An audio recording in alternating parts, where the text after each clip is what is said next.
Hi, everyone. Okay, hi, everyone. Thank you so much for having me here, Christine. Thank you for organizing this. I'm going to start off with a quick disclaimer, which is that I'm not a medical professional.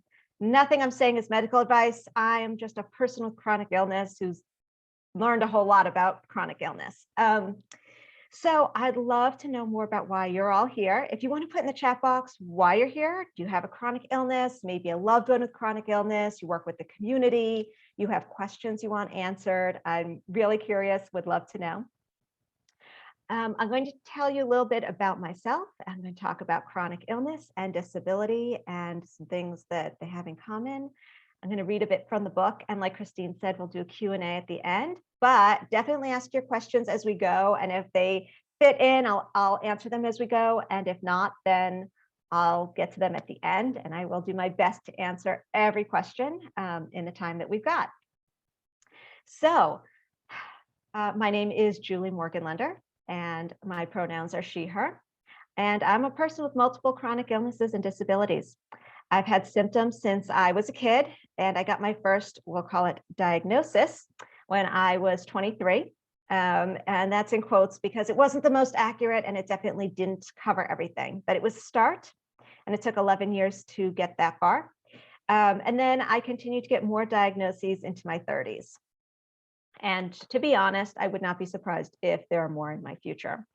Unfortunately, having multiple chronic illnesses isn't all that uncommon because, to put it scientifically, once your body gets a little out of whack, it just continues to be out of whack. The body is really miraculous and it can recover and do a lot of great things. On the other hand, it's also a carefully calibrated system. And in my case, I have autoimmune diseases. So once the immune system becomes overactive and attacks one part of the body, it can attack others. And I'm not going to get into the weeds of the specific details of autoimmune disease at the moment, but if you're curious, I'll be happy to talk about it later. I'll also mention that I love to crochet. I play the ukulele. I started fostering dogs this year. I love spending time with my family and friends. And I'd like to highlight that because I'm a full, complete person, not just a set of chronic illnesses. Just like everybody with chronic illness is a complete person, and unfortunately, that often gets lost. And I will touch on that a little bit later.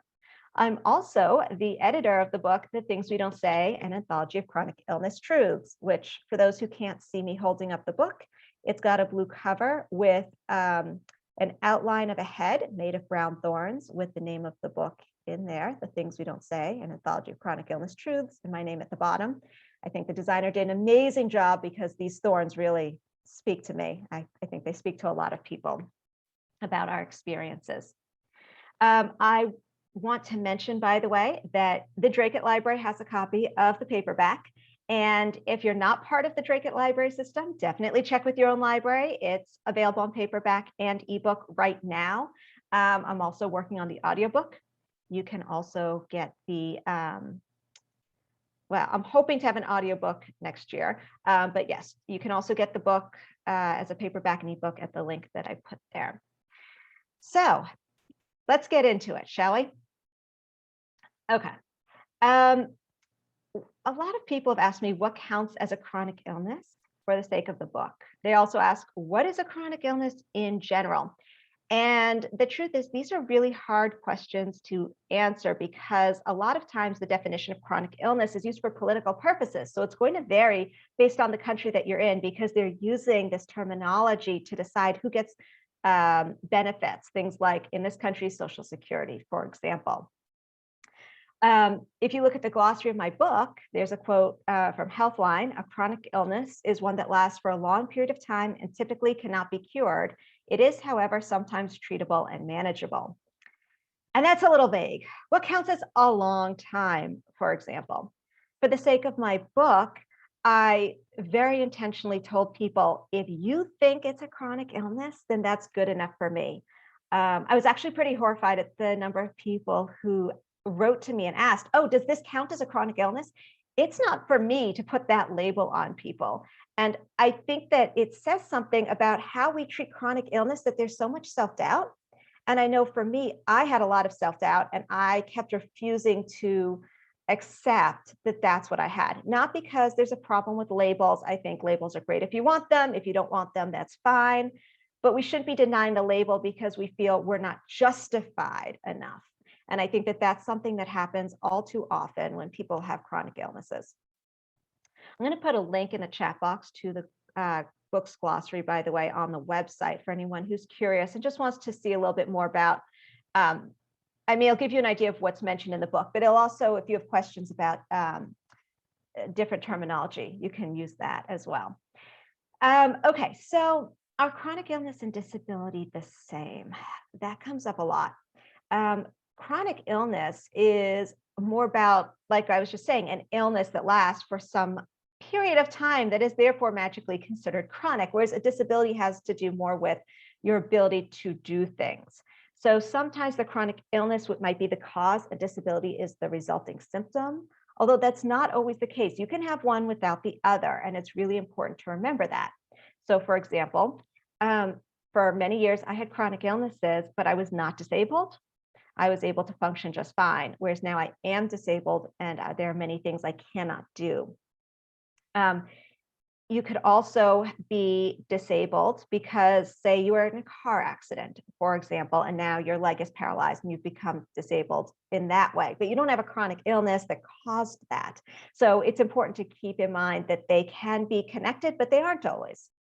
It's not always the stereotypical person in a wheelchair or seeing eye dog.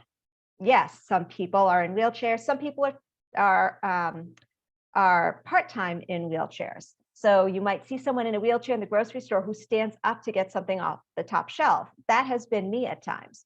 It doesn't mean that they're faking. It doesn't mean they're not truly disabled. It just means that their type of disability means they need a wheelchair, but that they are able to leave it for periods of time. And again, it's not up to us to judge their ability to leave that wheelchair. There are many other kinds of disability, though, and you can see it presented in a lot of different ways, which we will be touching on. There are also things that are considered invisible. Oh, I am sorry for my screen shaking. That's me trying to scroll on my notes. So I get frustrated with the idea of invisible chronic illness and invisible disabilities only because I'm considered to have invisible chronic illnesses and invisible disabilities. And I guess they are invisible to the standard person, the average stranger who sees me coming down the street. But then the people who know me well, they can tell. I can be talking to someone on the phone and they'll say, "Oh, you're having a really bad day. You must be in a lot of pain." Or, they can hear it in my voice, or they might see it in my eyes, or they'll see me wince at something, or my hand might not be functioning the way that it usually does. And there are a lot of subtle symptoms that, again, might not be obvious to a stranger, but they'd be obvious to a loved one. And that comes with time, I think. If you develop any sort of chronic illness or disability, you can't expect loved ones to necessarily pick up on those subtle cues in those first days, but over time, over months, over years, I think they become a little bit more obvious. And I've also found that those of us with chronic illness can sometimes spot others with chronic illness. I'll sometimes notice somebody favoring one hand or leg over another, or moving in a particular way, or having some brain fog symptoms, and I can sort of tell. But that's, again, that just comes with the experience of it. There are, some illnesses that are much more visible than others, but it doesn't make the invisible ones any less valid. They still are what they are. That's still the experience of the people having them. And I get asked a lot about the similarities and differences and in the experiences of people with chronic illnesses, with physical, mental, and cognitive illnesses, people with disabilities. And I've found that there are quite a few similarities that we all experience. And I've noticed too that people with mental and physical disabilities often have similar experiences in society. And that's been surprising to a lot of people who read the book and who I speak with about it. And I will just preface this by saying some of these are unpleasant to talk about, but we're diving in anyway. So one thing, for example, is stigma. There's so much stigma attached, regardless of the type of chronic illness that you have. We're lazy. We aren't trying hard enough. We complain too much. It isn't real. If we just tried harder, right, that would just fix everything. And that can be so damaging because, we internalize these messages. I think that's where a lot of the questions, does what I have count as chronic illness? I think that's where it comes from those messages of, if you just tried harder, you'd be okay. And I know that that's a message I received for many, many years, in many parts of my life, including from some of the medical professionals that I saw. And it's something that we are continuing to have to fight against. And it's very frustrating. There's also a lot of ableism. I think some of it's a little more obvious, like a lack of ramps in certain buildings. And here in Massachusetts, oh my goodness, is that prevalent? There's so many old buildings that have been grandfathered in. And even the new ones, though, they just aren't doing a good enough job. Too often a ramp is all the way in the back of the building next to the dumpsters. It's not prioritized. There's a lack of Braille. There's a lack of sign language interpreters at events. There are virtual events that were available last year that are no longer available virtually, and we still need them. Just because the COVID numbers are going down to levels that the government deems an acceptable risk doesn't mean that those of us with disabilities won't still benefit from having virtual access to so many resources. And it's very frustrating. I'm hearing from a lot of people who were told to work from home last year after months or years of asking their employers to let them work from home and being told, no, no, no, we can't do it. It's not possible. Then suddenly the whole workforce was working from home. And now they're being told to go back to work and that working from home is not an option again because it's no longer considered necessary for the majority. And so those with disabilities are often, unfortunately, left out in the cold. Ableism can also come from certain phrases, things like saying, for example, that's so lame, or what are you, deaf?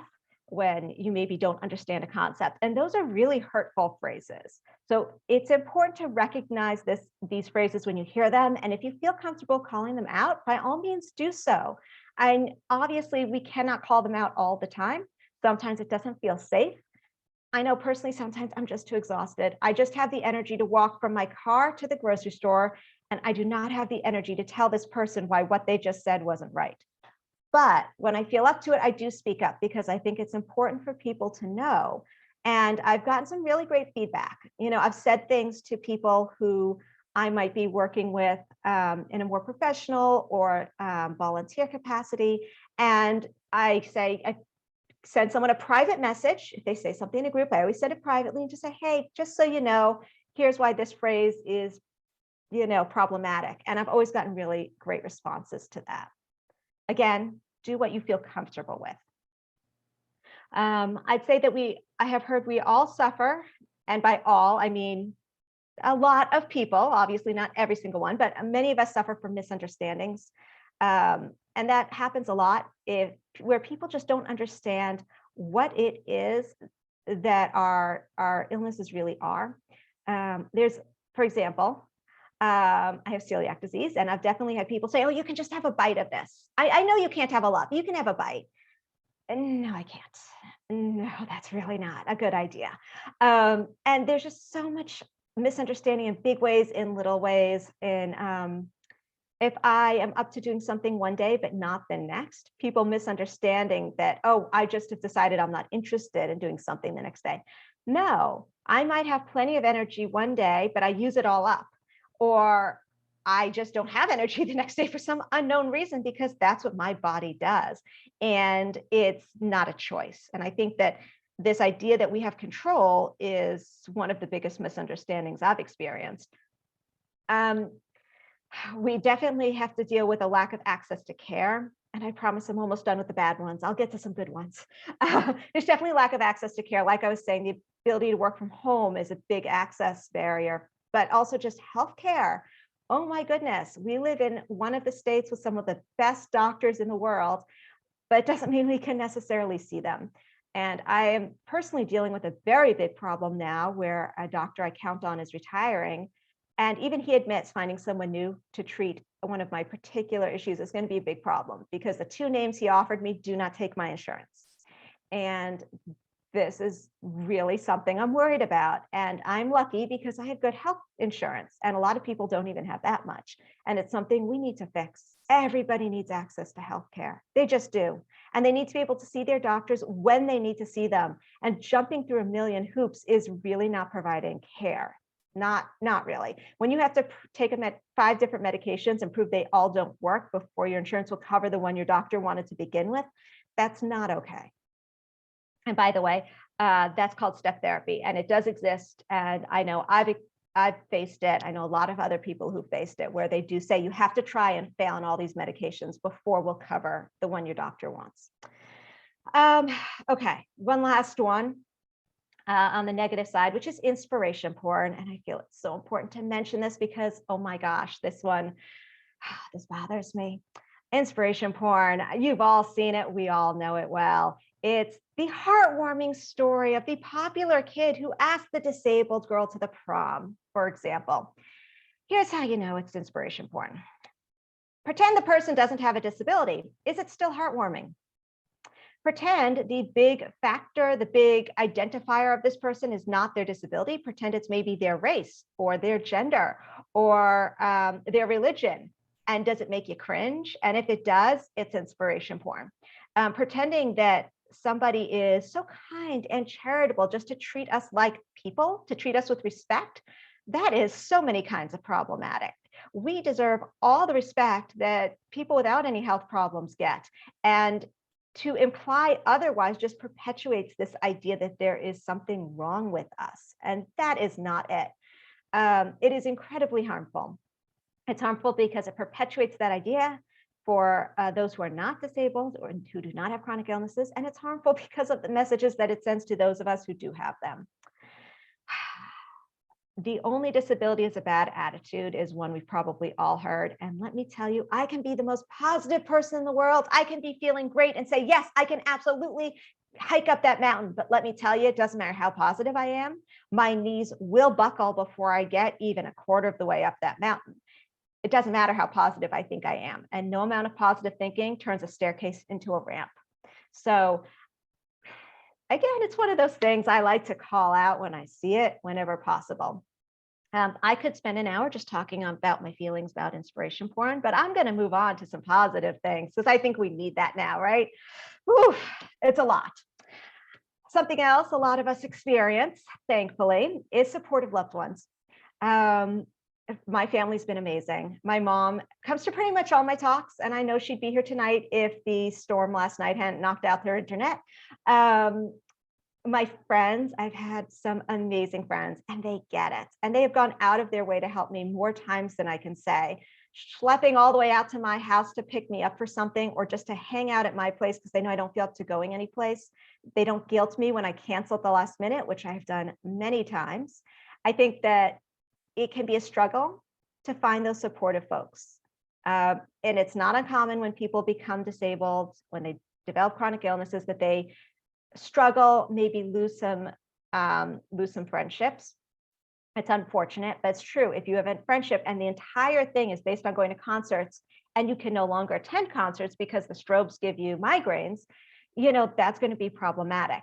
But I found that if you can develop a deeper friendship, something that goes beyond that surface level, hopefully it will withstand not only the test of time, but also the test of many cancellations. And we've also gotten a lot of compassion from other folks. And I think that it can really show just how wonderful people are. I know if I reach out and I say, I'm having a bad day, I posted on Facebook yesterday. This has been a really rough few weeks. I'm putting on a good face today, but boy, it's been a rough few weeks as I'm dealing with some medication changes. And I got a ton of friends posting dog photos and videos in the comments because they know that's what makes me happy. And sometimes just seeing that that outpouring of love can make a big difference. And the dog videos help too, but also seeing the outpouring of love has been really great. One of the negatives I forgot to mention was that a lot of us can struggle with a search for diagnosis. I mentioned it took 11 years for me to get even the start of one, and a lot longer to get anything that was closer to accurate. That's above average, but the average is in the count of years. It should be days, weeks, maybe months, but it's years for a lot of people. And it's a struggle. So if that's something you've struggled with, I want you to know you're not alone. Stick with it. I know it's hard. I know it's hard to keep banging your head against the wall trying to get answers, especially when you're told there aren't any. Okay, so it's 7:30. I'm going to move along.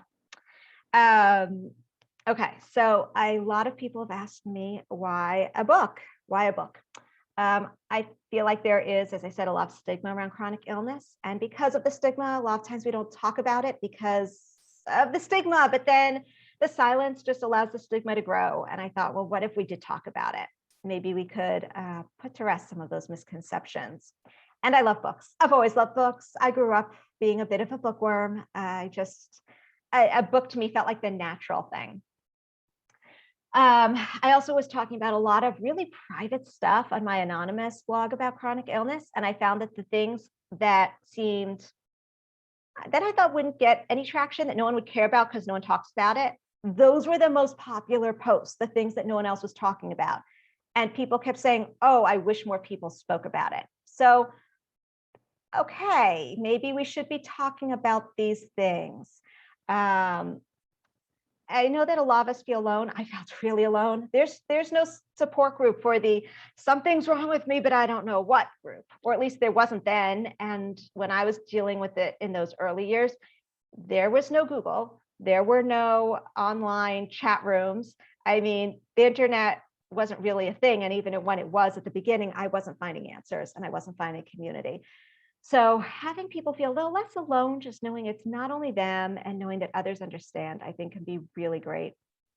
So the book has 50 stories by 42 different authors in 7 different countries with different ethnicities, ages, races, gender identities, sexual orientations, physical health, mental health, chronic illnesses. I just thought it was really important to have people who everyone could hopefully identify with. My hope is that everyone will find multiple folks they can identify with. Okay, so each essay includes the author's name and their location, again, just so you know where everyone is, as well as a photo and a short bio, so you maybe get a sense of who these people are. And like I said, there's paperback, there's ebook, I'm working on the audiobook, and I am going to read a couple pieces. I will say, by the way, if you want to know when the audiobook is available, you can just get on the email list, which I'm going to put in the chat box there. And the website is chronicillnesstruths.com, and you can get on the email list, and then you'll know when the audiobook's available. Okay, so I'm going to read a few quick pieces here. Some of them have some profanity, which I edit out when I do these talks, but just so you know, there's the occasional bit in the book, not a lot. I always like to just put it out there. Some stories are more positive, some are more negative, but I tried to get a good mix in here. So the first piece I'm going to read is called "To the Friend Who Told Me That I Talk About My Illnesses Too Much." It's by R.S. Nash in Melbourne, Victoria, Australia. And she wrote, "It was a balmy night when I was messaging with a friend and he implied that I talk about my health too much. Imagine my surprise when he then went on to compare his sprained ankle to my multiple chronic illnesses with no cure. I do not blame him for his naivete, but at the same time, it made me rather annoyed. He wrote, do what I do. I wasn't able to walk for 2 months and I hardly ever brought it up. Focusing on the happy things assists one in seeing the light at the end of the tunnel. Always hold on to your normality. It's the only thing that keeps you sane. Obviously, it can be mentioned occasionally. That's healthy." A tear leaked from my eye as I felt a wave of self-consciousness wash over me. Did I talk about it too much? Is this what everyone thought? Was I driving people away? All these thoughts surged through my mind. But then I came back to the fact that he was basing these statements on an experience, and I could see where he was getting his point of view from, a lack of firsthand knowledge. I replied saying, though with all due respect, that's different. I agree to an extent, and I see your point of view. I thought this would end the conversation, agreeing to disagree, but he responded saying that yes, it was different to an extent, but the principle was the same. Then he typed a sentence that made me see just how unfounded his argument was. I do get it, though. Don't worry, he texted. I laughed at the irony of that statement. If he did understand it, then this whole conversation wouldn't have occurred. After a moment of composure, I wrote back, normality does not exist in my life anymore, except for my humor and my personality. I cannot walk far. I cannot wash my own hair. On the worst of days, I cannot feed myself or brush my own teeth. I've had to alter my life just so that I can have a life. I have lost all independence. With all due respect, it is slightly different to when you are on crutches, and I say this speaking from experience. I am not saying crutches don't suck, but I am saying this is different. His only response to that was the audacity to dare me not to talk about my illness for a day, to which I retorted, does this include when I need someone to wheel me to the toilet, or when I desperately need a drink but can't get up, or when people ask what's wrong with me? The conversation faded after this response, and we have never talked about that conversation since. Dear friend, I am not angry at you for your ignorance. It is not your fault that you do not understand that my illness is every moment of every day, that I have to calculate whether I have enough energy to make it to the toilet and back, that I have to carry my phone with me on that short journey to the toilet in case I collapse, that every single move I make has to be calculated. It is not your fault that you would not see how there is no light at the end of the tunnel for me like there is for you, that my normality has had to be redefined in a way you could never imagine. Do you still not see? This is why I will continue to talk honestly about my illness, because misconceptions and conversations like ours still happen to other people like me. To my friend who told me I talk about my illnesses too much, I will continue to do just that, and I hope you can one day see why. I thought she said that really beautifully. The other pieces I read won't be the full essays because we don't have time for that, but that one really felt worth reading in its entirety. Okay, I'm going to read a piece now from Chronic Contradictions by Wendy Knar, who is in Los Angeles, California in the US. And I will skip around a little bit on this one. Okay, so Wendy wrote, I've been living with a chronic medical condition for 6 years now. It took about 1.5 years for me to receive a diagnosis, undifferentiated connective tissue disease. It's an autoimmune disease that has overlapping symptoms of lupus, rheumatoid arthritis, and myositis. I live with daily pain and fatigue in my legs, predominantly my left leg. Sometimes I feel like I have weights strapped onto my left calf, making it difficult for me to walk. Other times, I feel as if my calf is being squeezed by a giant evil set of pliers. Still other times, my legs feel heavy, as if some uninvited elephant has decided to plop right down on top of them. Even though my disease has been a part of my life for several years now, I don't feel as if I've reached a level of total acceptance and understanding.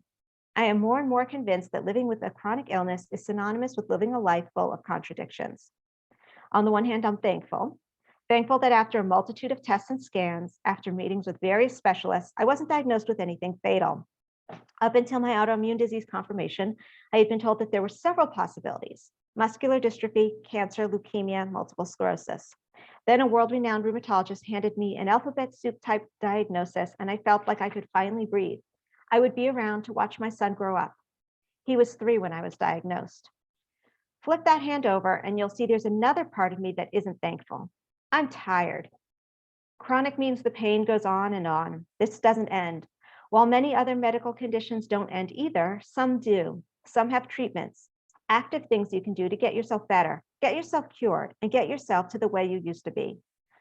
And the truth is, no matter how much I try to fight it or deny it, I will never be the way I used to be. For the most part, my disease is invisible. I don't look like I'm suffering. It doesn't look like there's anything wrong with my body. In certain respects, I appreciate the invisibility factor. I don't have strangers asking me questions. I can blend in and make it seem like I'm the same Wendy I've always been. But there are times when I feel like my life might be a little easier if my situation was a little worse. For instance, I was once crossing the street in a marked crosswalk with a green walk signal in my neighborhood. My legs were tired that day, and admittedly, I was walking rather slowly. A driver was waiting for me to finish crossing before she could turn. She began tapping her steering wheel, looking at me saying, "Come on, come on." She may not have thought about that incident anymore after that, but I have on several occasions. It made my eyes fill up with tears. It made me feel badly that I couldn't finish crossing before the "Don't Walk" sign popped up. And it made me realize that if I had been crossing while using a walker or cane, my slowness would have been more easily understood and maybe more readily accepted. If my disease was visible, I might receive a level of protection, a bit more space around me if I was walking with a walker or cane. Now, when I try to navigate my son's schoolyard after the dismissal bell, I worry about my legs being accidentally bumped by a swinging backpack or lunchbox. If I looked more disabled, less would be expected of me. I wouldn't be asked to volunteer to accompany my son and his class on their walking field trip. I have to say, no, I can't chaperone, and hope I'm not asked why. And I am going to just jump down a bit to, I'm sorry. See, remember I said I'm having a tough week. This is where I am looking at the page and I know exactly what I'm looking for.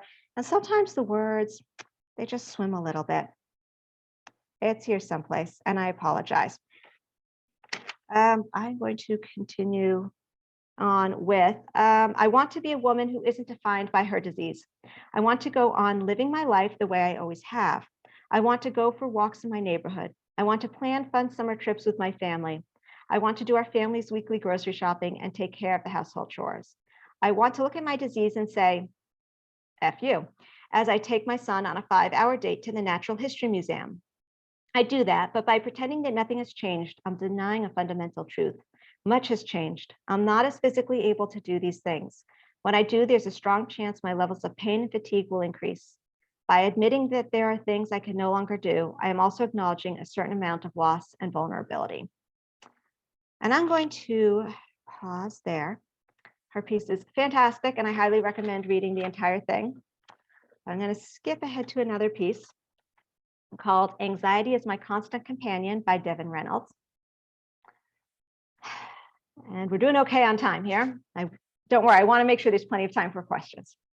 Okay, so Devin is in Cedar Falls, Iowa, in the United States. And Devin wrote, I still find it shocking when I talk to someone that doesn't really believe in mental illness. Having grown up in a small and conservative community, there was a large portion of my own life where I found the idea of mental illness is confusing. I was raised with the unspoken belief that where there's a will, there's a way, and that anything you put your mind to could be accomplished. So it didn't make sense to me that someone's own mind could hold them back. I always figured it was due to a lack of willpower on their part. In retrospect, the truth seems obvious to me. After all, the brain is an organ like any other, a physical object that can be damaged. A person's energy and willpower at first seem like ethereal, intangible concepts, but they are almost literally a result of how much of a particular chemical is in their body.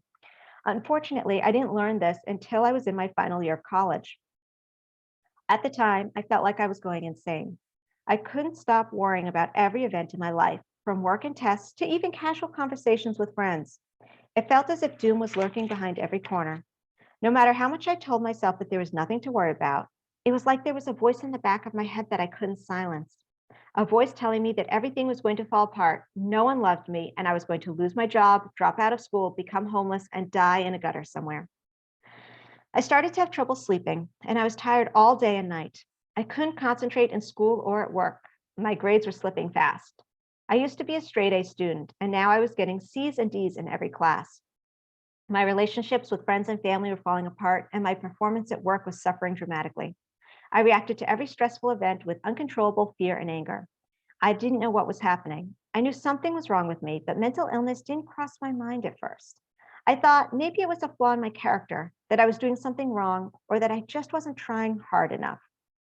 I don't remember what first made me think of mental illness, but once I did, I was desperate for answers. For the first couple of years, I was a true hypochondriac. I must have diagnosed myself with 20 different disorders. I thought I was depressed, then thought I was bipolar, then thought I had obsessive compulsive disorder. At some point, I even thought I might be schizophrenic. My friends urged me to see a therapist, but I resisted. As a child, I had gone to a therapist for anger issues, but instead of learning how to deal with my anger, I only learned how to internalize it and bottle it up. I didn't trust psychiatrists or therapists. I thought they would just make me worse. And perhaps I thought that seeing a psychiatrist would be admitting defeat. I didn't want to admit that I was broken because I still thought it was just a matter of willpower, of forcing my brain to work correctly. But it didn't work correctly. I nearly dropped out of college. I switched jobs every 10 months. I ended a 6-year relationship with my girlfriend. I was at the end of my rope. It really hit home when, after barely managing to graduate, I asked for a letter of recommendation from my favorite professor, and he wouldn't write me one because I had done so poorly in his class. I'm going to skip ahead here to the end. I will never be cured, but denying my chronic illness or trying to, quote, defeat it will only ever do more harm than good. I want desperately to be normal, but that only left me more vulnerable. My mental illness will always be a part of me, but once I learned to work with my illness instead of against it, I was able to regain control of my life. When I felt a panic attack coming, my natural response was to try to ignore it or prevent it from happening, and this only prolonged the problem.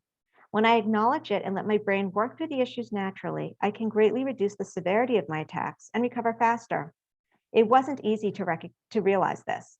It is largely thanks to my medication and the sessions with my therapist.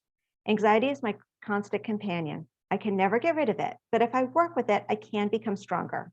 If you're dealing with anxiety, I know how hard it can be, but I promise you, if you seek out help and accept anxiety as a natural part of your life, you can still live a fulfilling life. So now the question is, should I read one more? And since I can't see it, most folks, Christine, I see you're unmuting. What do you think? I would say it's completely up to you. Somebody in chat said yes. So you have 2 yeses. Okay. Yes, please. Okay, that's a yes. Then I will continue. And in the meantime, you can start thinking about questions you'll have during the Q&A. And if I see them starting to pop up, then I'll know. I have 2 more that are bookmarked, but I will, I'll start with one here. Okay, so this is from Chronic Pain versus Masculinity by Brett Stevenson, who is in, or was at the time, in Reno, Nevada in the United States. And I know he moved because I interviewed him on the YouTube channel. I've interviewed several of the authors there if anyone wants to take a look. I think it's really great to learn more about them like that. Okay, so in Chronic Pain versus Masculinity, Brett wrote, "My ego is pretty bruised. I've had to pull my IRA retirement money for medical bills 3 times, leaving it empty with no cushion to fall back on.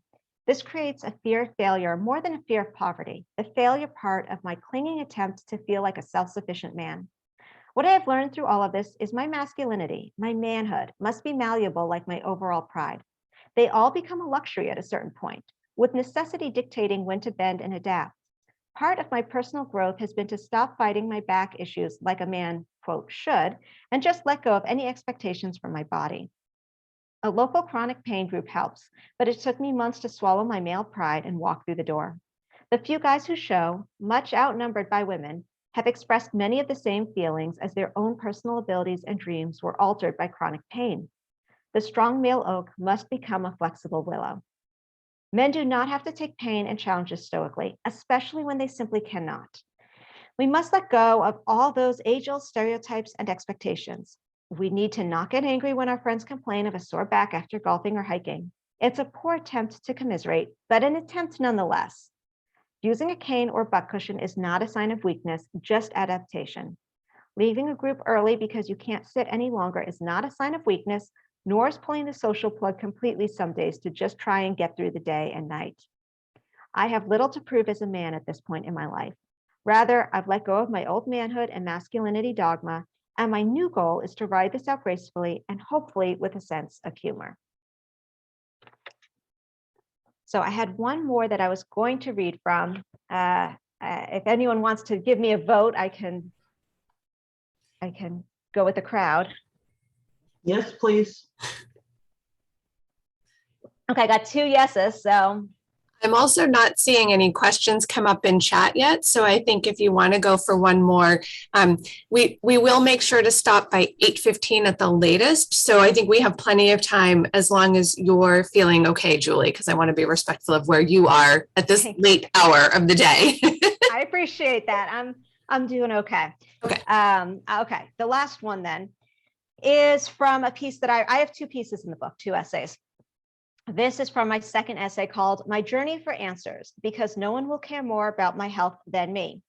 And I was and still am in Concord, Massachusetts in the US. Okay, so I wrote, where was the point where I was going to start? I have read this more times than I can count, both personally and privately, but can I find the spot when I'm looking for it? Of course I cannot. Like I said, it's been a very long few weeks. Okay, I think it's somewhere around here. Okay. I'm looking at the wrong page. I apologize, folks. So there's chronic illness for you. My brain fog has been really brutal lately. I'm thinking through molasses here. It's a struggle, but I'm getting there. Okay, I found the spot. Yay me. So I wrote, I will never be healthy. It has taken me a long time to accept that. Some days I acknowledge that reality with understanding and grace. Other days I whine, cry, and lament. Why me? But I know that no matter how I feel about it, it's my reality. I cannot change the fact that I will never be healthy, but I can continue to work toward feeling less sick. In small ways, it's working. This book has taken me 6 years to publish. Some of that delay was due to life getting in the way or procrastination, but most of it was health related. I have had to work on this book in increments of just 1 to 2 hours because I can't manage more than that in a day. I have tried to work part-time jobs from home more than once, and each time I got sicker. On the one hand, my gastrointestinal issues, which sometimes had me curled in a ball on the bathroom floor, seriously wondering if death might not be so bad, have improved drastically. I haven't had a migraine in several years. My joint pain is bad, but more days than not, it's what I consider to be manageable. My fatigue is still bad, but less bad than it had been. I celebrate every improvement, no matter how small. Improving my health is an ongoing process that I will struggle with for the rest of my life. It is not easy. Some days I question if I can do it, but I know that for me, there is no choice. This is hard stuff, and I won't lie about that, but I push through, and I am grateful for the improvements that I have found, even while I struggle constantly. I'm going to skip ahead a bit.